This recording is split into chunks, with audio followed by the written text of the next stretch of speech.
Voice of TN நடத்தும் கருத்தரங்கம். தோல்வியை ஒப்புக்கொள்வாரா மோடி? கருத்துரை ஒன்றிய அரசின் முன்னாள் உயர் அதிகாரிகள் திரு SN சாஹு, கோ பாலச்சந்திரன் மற்றும் பத்திரிகையாளர் இந்திரகுமார் தேரடி. தொகுப்புரை திரு மத்தூர் சத்யா. நாள் 18/5/2024 சனிக்கிழமை. நேரம் மாலை 5:45 மணி முதல் இரவு 8:45 மணி வரை. இடம் அன்பகம், தேனாம்பேட்டை. அனைவரும் வருக. பேரலை நேயர்களுக்கு வணக்கம். இன்று நம்மோடு பேசுவதற்காக திமுகவிலிருந்து முன்னாள் சட்டமன்ற உறுப்பினர் திரு இல புகழேந்து அவர்கள் இணைந்திருக்கிறார். அவரோடு பேசலாம். ஐயா வணக்கம் சார். அனைவருக்கும் வணக்கம். தொடர்ந்து முஸ்லிம்களை பத்தி பேசிட்டு இருந்த மோடியும் பிஜேபியும் இப்போ அடுத்த கட்டத்துக்கு நகர்ந்திருக்காங்கன்னு சொல்லணும். அமித்ஷா பசுவதையை நாங்க எதிர்க்கிறோம், பசுவதையை யார் பண்ணாலும் அவங்க தலைகீழ தொங்க விடுவோம் அப்படின்னு சொல்லி பீகார்ல பேசியிருக்காரு. இப்போ முஸ்லிம்கள் அடுத்து பசு அப்படின்ற வகையில போயிட்டு இருக்கு. இது எப்படி சார் நீங்க பாக்குறீங்க? பாரதிய ஜனதா என்பது எந்த இடத்திலும் எப்படி வேண்டும் என்றாலும் பேசக்கூடியது. அங்க இருக்கிறவங்களை ஏமாத்தணும், அங்க இருக்கவங்ககிட்ட ஓட்டு வாங்கணும், அவ்வளவுதான். அது அமித்ஷாவா இருந்தாலும் சரி, அது மிஸ்டர் நரேந்திர மோடியாக இருந்தாலும் சரி, அவர்கள் இப்பொழுது நடுங்கி போயிருக்கிறாங்க. வந்திருக்கிற முடிவுகள் எல்லா செய்திகளையும் பார்க்கும் பொழுது சேர முடியாது அப்படின்ற மாதிரி ஒரு பயம் வந்துடுச்சு. அந்த பயம் வந்ததுனால விதவிதமா பேசுறாங்க. இது மட்டும் இல்ல, மேற்கு வங்கத்துல போய் பேசல. இது இந்துக்கள் எல்லாம் அசைவம் சாப்பிடாத மாதம், இப்ப போய் அசைவம் சாப்பிடுகிற அவருக்கு நீங்கள் ஓட்டு போடுவீர்களா அப்படின்னு எதிர்கட்சி தலைவர் பேர் ஒருத்தர் சொல்றாரு. அதுக்குதான் மம்தா தெளிவா சொன்னாங்க, இதெல்லாம் என்ன பேச்சு? அசைவம் சாப்பிடுறது இந்தியாவுல அனைத்து தரப்பு மக்களும் இருக்காங்க, நானே சமைச்சு தரேன், வேணா சாப்பிட்டு வேணா போங்க அப்படின்னு மம்தாவே பேசி, இப்படி சம்பந்தம் இல்லாமல் அங்க இருக்கிறவங்களை திருப்திப்படுத்துறதுக்கு ஏதாவது பேசுறது. இந்த பசுவதை அப்படின்றது, பசுவதை அப்படின்னு உடனே தமிழ்நாட்டுக்காரங்களுக்கு எது ஞாபகம் வரும்? பெருந்தலைவர் காமராசர் அவர்கள் வீட்டு உள்ள ஆட்களை அனுப்பி அவரை அங்கேயே கொலை செய்வதற்கு திட்டம் போட்டது இந்த RSS கூட்டம். பசுவதை தடை சட்டம் ஜவஹர்லால் நேரு காலத்துல இவர்கள் அதை வலியுறுத்த, அதெல்லாம் யாரும் எங்கேயும் செய்ய முடியாது அப்படின்ற மாதிரி ஒரு கருத்து வந்த உடனே இந்த மாதிரி வேலைகள் செய்தார்கள். எதுக்காக இதை நினைவுபடுத்தணும்னா, பிஜேபி இன்னும் திருந்தல. அது எத்தனை வருஷம் ஆனாலும் சரி இப்படித்தான் இருக்கும்.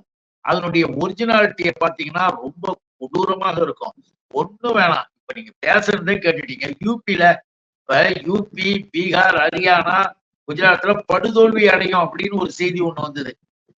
இப்ப யோகி இருக்கிறார், யோகி ஆதித்ய, அவர் தானே முதலமைச்சரு. அந்த ஆளு முதலமைச்சர், அந்த மந்தி என்ன செய்து பாருங்க.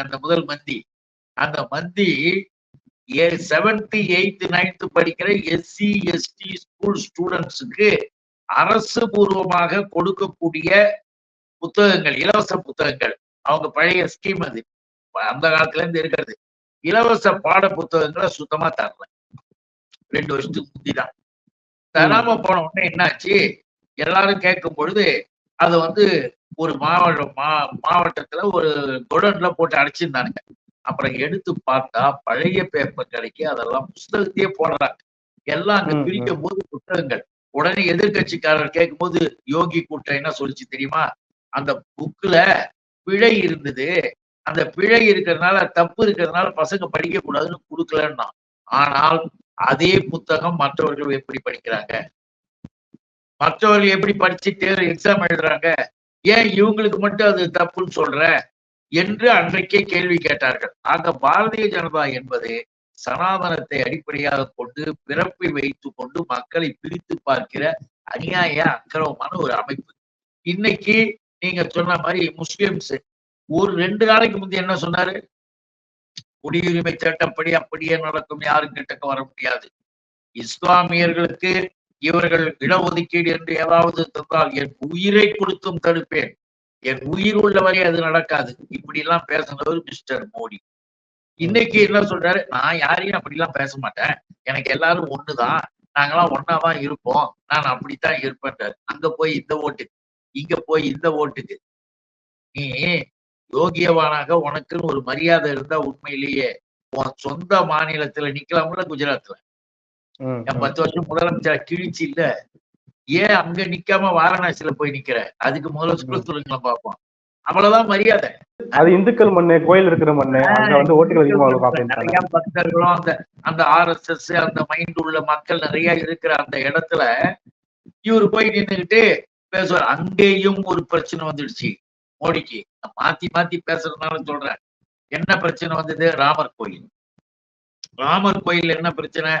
கட்டி முடிக்காமலே சாஸ்திர சம்பிரதாயத்தை பார்க்காமலே எப்படி கும்பாபிஷேகம் பண்ண, எப்படி பிரதிஷ்டை பண்ண அப்படின்னு அங்க இருக்கிற தலைவர்கள்லாம் மட தலைவர்கள் இருக்கானுங்கல்ல, அவனுங்கெல்லாம் எதிர்த்து ஒரே கலவரம், ஒரே கேள்வி மேல கேள்வி. இவர் அங்கேயும் மாட்டிக்கிட்டு முடிக்கிறார். அதற்கு மேல இன்னொரு செய்தியும் வந்து போச்சு. இத நாம சொல்லல. அங்க வாரணாசியில இருக்கக்கூடிய அந்த இந்துத்துவா என்று சொல்லக்கூடிய இவங்க, நாங்கதான் இந்துத்துவான்னு சொல்றாங்கல்ல, அதெல்லாம் நீ கிடையாதுடா அப்படின்னு அந்த ஒரு அமைப்பு என்ன பண்ணுது, எடுத்து சொல்றாங்க. ராமன் கோயில் வாங்குகின்ற இடத்தின் ஊழல் 2 கோடி ரூபாய்க்கு பாரதிய ஜனதா கட்சி வாங்குது அந்த இடத்த. இப்ப ராமர் கோயில் கட்டியிருக்காங்க அந்த இடத்த 2 கோடிக்கு ஒரு இடத்துல ஒருத்தர்கிட்ட வாங்கி 5 நிமிடத்துல ராமன் பேரில் இருக்கிற அறக்கட்டளைக்கு 18.5 கோடிக்கு விற்கிறாங்க. என்ன அர்த்தம்? 5 நிமிஷத்துல அங்க 2 கோடிக்கு வாங்கி பாரதிய ஜனதாவுக்கு அந்த அறக்கட்டளை பணத்தை 18 கோடியை கொடுக்கலாம். 18.5 கோடி கொடுத்தாலும் இந்த ஊழலை எங்க போய் சேர்க்கறது? ராமன் கோயில் கட்ட ஆரம்பிக்கும் போதே இந்த ஊழல். இப்படிப்பட்ட ஊழல்வாதிகளை வாரணாசியில கேள்வி மேல கேள்வி கேட்கிறாங்க.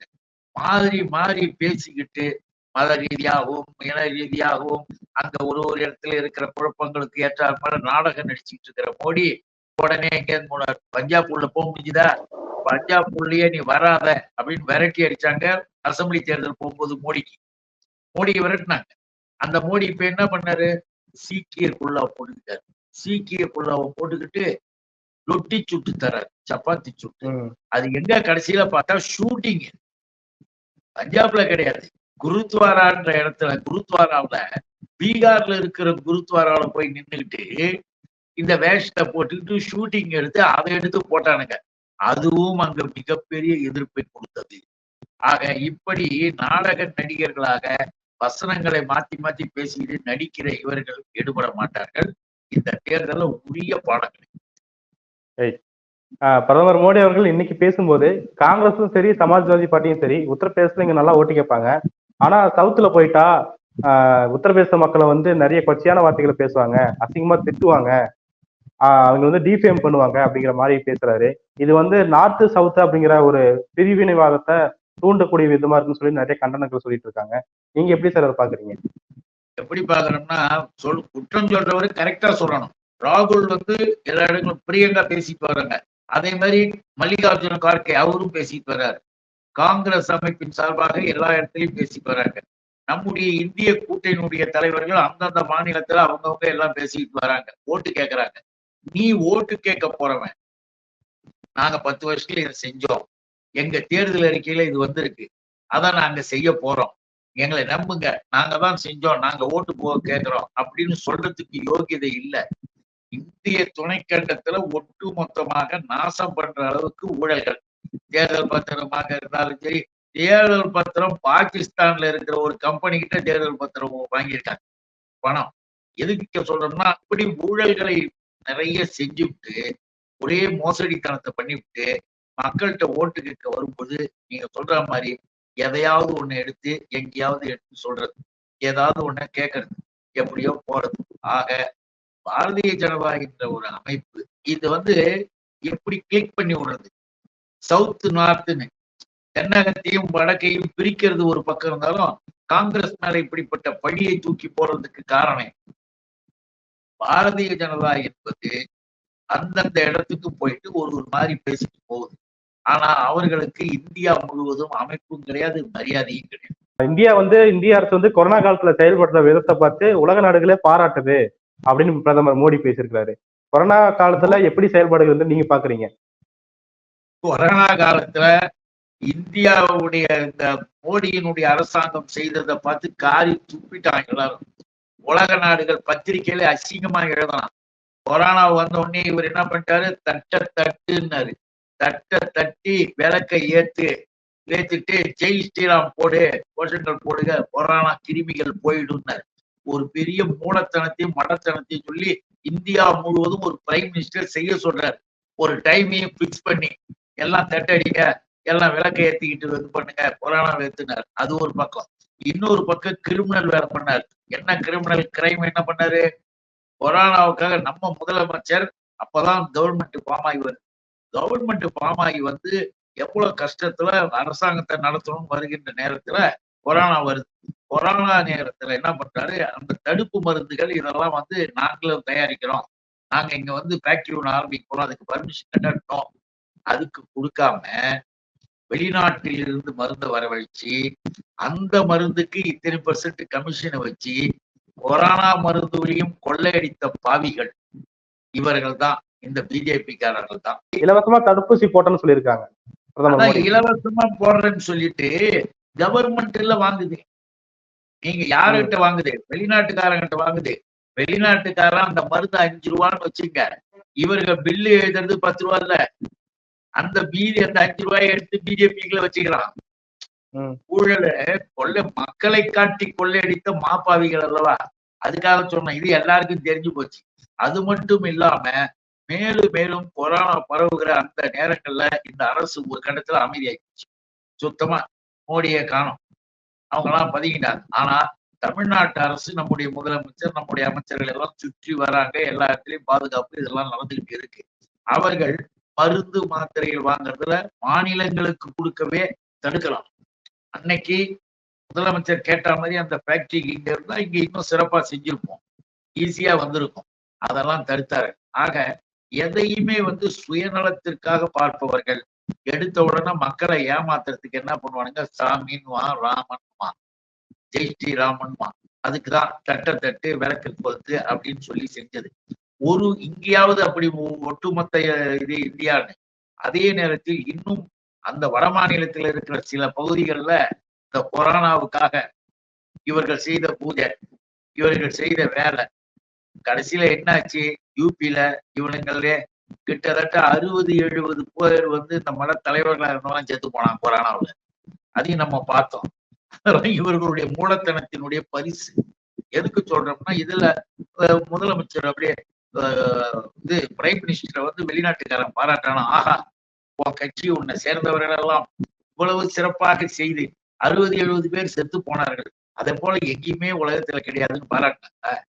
எல்லாமே இவர்களுடைய தவறான செய்கைக்கும் மடத்தனமான செய்கையும் கண்டித்தார்கள்.